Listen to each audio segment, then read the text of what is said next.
Hello అండి అందరికీ welcome to డిఎన్ kitchen. ఈరోజు నైట్కి అయితే నేను మసాలా ఎగ్ కర్రీ అలానే డబల్ చపాతీ చేస్తున్నానండి. ముందుగా అయితే నేను ఎగ్ కర్రీ చేస్తున్నాను. దానికోసం 5 గుడ్లు అయితే ఉడకబెట్టుకున్నాను. ఇప్పుడైతే మనకు గుడ్లు మొత్తం బాగా ఉడికిపోయాయి. ఇప్పుడు ఎగ్ కర్రీ ఎలా చేయాలో చూద్దాం రండి. ముందుగా మనం బాల పెట్టుకొని ఆయిల్ అయితే వేసుకోవాలండి. ఆయిల్ కొంచెం బాగా వీటెక్కాక ఇందులోకి పసుగా అయితే జీలకర్ర అయితే వేసేసుకోవాలి. జీలకర్ర కొంచెం చిట్పట్ అని ఆడుతుండగా ఉల్లిగడ్డ పేస్ట్ అయితే వేసేసుకుందాము. మనకు ఉల్లిగడ్డ పేస్ట్ పచ్చివాసన పోయేలాగా ఇలా బాగా నూనెలోనే వేయించుకొని ఇందులోకి మనము ఒక ఎర్రని టమోటో అలానే 5 గోరంబి వేసి మిక్సీ పట్టి పెట్టుకున్నాను. ఆ గ్రేవీ కూడా ఇందులోకి అయితే వేసేస్తున్నానండి. ఇప్పుడు మనము దీన్ని మొత్తము పచ్చివాసన పొయ్యేలాగా కొంచెం దూరగా వేయించుకొని ఇందులోకి ఉప్పు, కారం, పసుపు అలానే జీలకర్ర పొడి అయితే వేసేసాను. చూడండి, ఇప్పుడు మనం దీన్ని మొత్తం ఒక్కసారి అయితే కలుపుకొని మనము మొత్తం ఆయిల్ మొత్తం పైకి రావాలండి. అంతవరకు బాగా మొగ్గించుకోవాలా. అలానే అల్లం, కొత్తిమీర పేస్ట్ కూడా అయితే వేసేసాను. మనం ఇలా ఎగ్స్కి అయితే ఇలా కాట్లు అయితే పెట్టుకోవాలండి. ఇలా కాట్లు పెట్టుకుంటే మనకు మసాలా మొత్తం లోపలికి వెళ్ళి మనకు ఎగ్గు తింటప్పుడు చాలా టేస్టీగా ఉంటుంది. ఇప్పుడు మనము ఈ మసాలా మొత్తం పక్కకు పెట్టేసుకొని ఇప్పుడైతే మనము ఒక చిన్న బాల పెట్టుకొని అందులోకి ముందుగా అయితే ఆయిల్ అయితే వేసుకుందామండి. ఇందులోకి మనం కొంచెం ఉప్పు అలానే కారం అయితే వేసుకొని మనము ఉడకబెట్టి పెట్టుకున్న ఎగ్స్ అయితే కొంచెం ఆ ఉప్పు కారం దానికి పట్టేలాగైతే దూరగా అయితే వేయించుకోవాల్సి ఉంటుందండి. ఇలా మనం ఉప్పు కారంలో ఎగ్స్ వేయించుకున్నామంటే మనకు ఎగ్స్ తింటప్పుడు చాలా టేస్టీగా ఉంటుంది. చూడండి, మనకు ఉప్పు కారం త్వరగా మారిపోతుంది. అలా మారిపోకుండా త్వరగా అయితే ఉడకబెట్టుకున్న గుడ్లు అయితే ఇలా అయితే వేసేసుకోండి. చూడండి, మనకి గుడ్లు కొంచెం ఆ ఉప్పు కారం మొత్తం దీనికి పట్టేలాగా అయితే ఇలా అయితే వేయించేసుకోవాలి. చూడండి, మనకైతే మాటల్లోనే ఉప్పు కారం మొత్తం అయితే ఎగ్స్కి అయితే పట్టేసుకుంది. ఇప్పుడు మనం దీన్ని అయితే పక్కకైతే ఇంకా తీసేసుకుందాము. మనము మొగ్గించుకుంటున్న మసాలాని అయితే ఇప్పుడు ఈ పొయ్యి మీద పెట్టుకొని ఇంకా కాస్త అయితే బాగా మొగ్గించుకుందాము. చూడండి, మనకు ఇలా ఆయిల్ మొత్తం పైకి రావాలండి. ఇంకా కాస్త అయితే ఇలానే మొగ్గించుకోవాలా. ఇప్పుడైతే మనం ఇందులోకి ఒక 2-3 పచ్చిమిర్చి సుంచుకొని ఇలా అయితే వేసేసుకోండి. మనకు చాలా బాగుంటుంది. ఆ గ్రేవీతో పాటు ఆ పచ్చిమిర్చి చపాతీలోకి తింటే ఉంటే చాలా అంటే చాలా బాగుంటుందండి. చూడండి, మనకు పచ్చివాసన మొత్తం పోయేంతవరకు అయితే ఇలా అయితే ఎంచుకుందాము. చూడండి, మొత్తం అయితే ఎగిపోయింది. ఇప్పుడు ఇందులోకి మనం ఒక గ్లాస్ అయితే వాటర్ అయితే వేసుకోవాలి. ఆ గ్రేవీ మనం కొంచెం ఉడికించుకోవాలి కదా. మనకు ఈ మసాలా ఎగ్ కర్రీ అయితే బాగా టిక్కు గ్రేవీతో వస్తుందండి. చాలా అంటే చాలా బాగుంటుంది.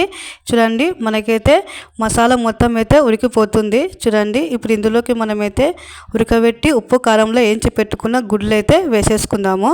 చూడండి, మనకు ఎగ్స్ వచ్చేసి ఉప్పు కారంలో వేయించుకున్నాం కదా, చాలా టేస్ట్ ఉంటాయి. చూడండి, ఇప్పుడు మూత పెట్టుకొని ఇంకొక మొత్తం గుడ్లకు మొత్తం ఆ మసాలా మొత్తం పట్టేలాగైతే నీట్గా అయితే ఉడికించేసుకుందాము. చూద్దాం ఇప్పుడు. చూడండి, మనకైతే ఎంత మంచిగా ఉడికిపోతుందో. మనకు ఈ వాటర్ మొత్తం దగ్గరకైతే కావాలండి, కొంచెం థిక్నెస్గా కావాలి. అంతవరకైతే ఉడికించుకోవాలి. మూత పెట్టుకొని ఉడికించుకోండి. అప్పుడే మనకు బాగా ఉడుకుతుంది. ఆ గ్రేవీ మొత్తం ఎగ్స్ కూడా బాగా పట్టుకుంటుంది. చూడండి, ఇప్పుడైతే చూద్దాం. ఇంకా దగ్గరకైతే అయిపోయి ఉంటుంది. చూడండి, ఇప్పుడు ఇందులోకి మనం కొంచెం ధనియాల పొడి అయితే వేసేసుకుందాము. నేను ఇంట్లోనే చేసుకున్నానండి ధనియాల పొడి, అదైతే వేసేసాను. చూడండి, ఇప్పుడు మనం ఇందులోకి ఫైనల్గా అయితే కొత్తిమీర అయితే వేసేసుకుందాము. చాలా మంచి స్మెల్ వస్తుందండి. ఈ ఎగ్ కర్రీ చపాతీ కాంబినేషన్ చాలా అంటే చాలా బాగుంటుంది. ఇప్పుడైతే మనం ఈ ఎగ్ కర్రీ పక్కకు తీసేసుకొని మనము నెక్స్ట్ అయితే డబల్ చపాతీ అయితే చేసేసుకుందాము. నేను ఆల్రెడీ చపాతీ పిండి అయితే కలిపి గుండ్లు అయితే చేసి పెట్టుకున్నాను. ఇలా బాల్స్ లాగా అయితే చేసి పెట్టుకున్నాను. ఇప్పుడు మనం తిక్కుకుందాము. చపాతీ ఎలా అయితే తిక్కుకుంటామో అలా అయితే ముందుగా అయితే కొంచెం ఒట్టిపిండి వేసుకొని తిక్కుకొని మనం దీని మీద కొంచెం ఆయిల్ అయితే రాసుకోవాలండి.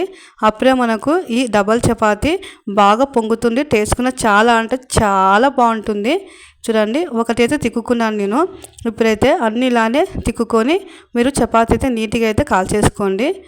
చాలా ఈజీ అండి డబల్ చపాతీ. మనం బయట నాన్ రోటీ అని రిమాల్ రోటీ అవి తెచ్చుకుంటుంటాం, కానీ మనం ఇంట్లోనే ఇలా డబల్ చపాతీ చేసుకుందామంటే మంచిగా తినచ్చు. టేస్ట్ కూడా చాలా అంటే చాలా బాగుంటుంది.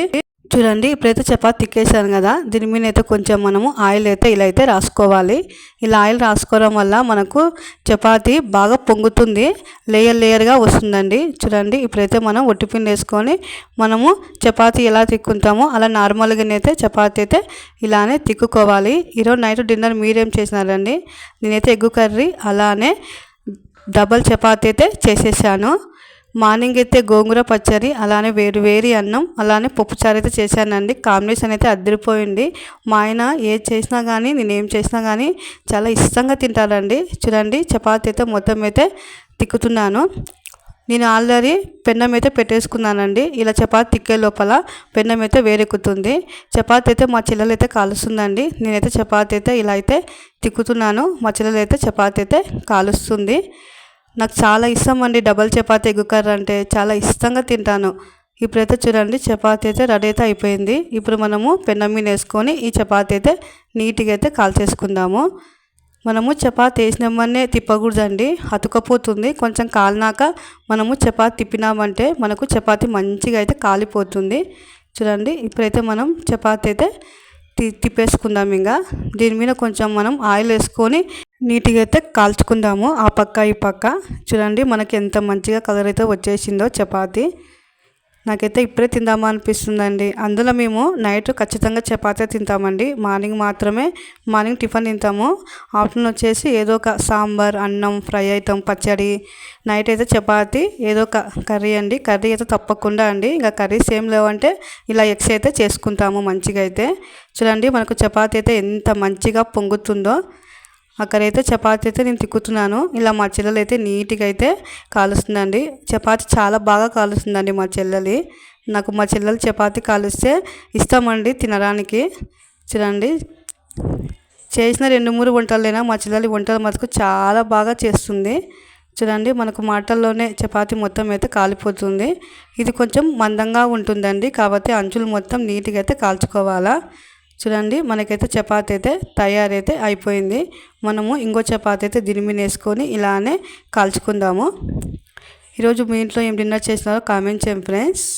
చూడండి చపాతీ అయితే ఆల్మోస్ట్ అయితే అయిపోయింది. ఇంక అన్ని చపాతీలు అయితే ఇలానే చేసుకోవాలండి. అక్కడ నేనైతే తిక్కేస్తున్నాను చపాతీలు, ఇక్కడ మా చెల్లెలు అయితే కాల్స్తుంది. ఈరోజు మా వీడియో ఇదే అండి. మా వీడియో నచ్చినట్లయితే లైక్ చేయండి, షేర్ చేయండి, కామెంట్ చేయండి, సబ్స్క్రైబ్ చేసుకోండి ఫ్రెండ్స్.